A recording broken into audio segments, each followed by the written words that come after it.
Telugu Desam party అధ్యక్ష 42 సంవత్సరాలు పూర్తయింది.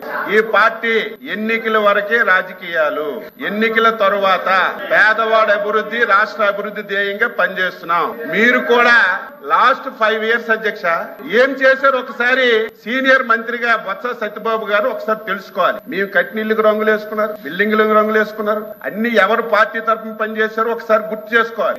మళ్ళీ చెప్తున్నాం ఈ ప్రభుత్వానికి శాసన మండలి ద్వారా మీ ద్వారా ప్రజలకు తెలియజేస్తున్నాం. ఈ పార్టీకి, ఈ ఎన్డీఏ ప్రభుత్వానికి రంగు లేదు, రుచి లేదు, వాసన లేదు, ధనవంతులు లేడు.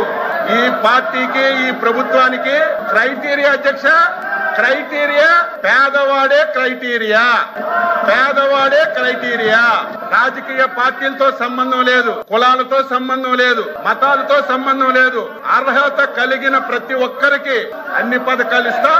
మీరు కూడా అర్హత కలిగిన వారికి ఏవైనా పథకాలు అందకపోతే ప్రభుత్వం దృష్టికి తండి చేస్తాం తప్ప ఏదో గత 5 సంవత్సరాలు ఊచ కోత ఈ రాష్ట్రంలో జరిగింది. ఎవరికైనా మాట్లాడే స్వేచ్ఛ ఉందా? నవ్వే స్వేచ్ఛ ఉందా? తిరిగే స్వేచ్ఛ ఉందా? ఈ ప్రభుత్వం చేసిన తప్పులు ప్రశ్నించే స్వేచ్ఛ ఉందా?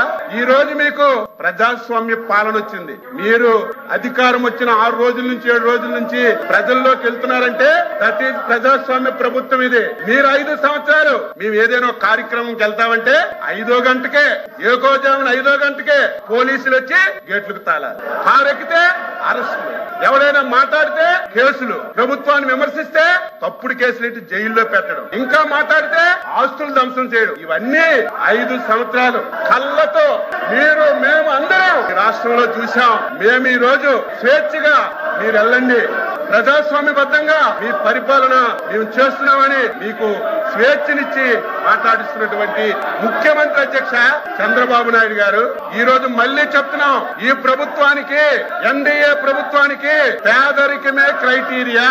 ఎవడు పేదవాడున్నా, ఏ పార్టీ ఉన్నా తప్పనిసరిగా ప్రభుత్వం నుంచి అన్ని విధాల సహాయం అందిస్తామని మళ్ళీ ఈ సభ ద్వారా రాష్ట్ర ప్రజలకు తెలియజేస్తున్నాను.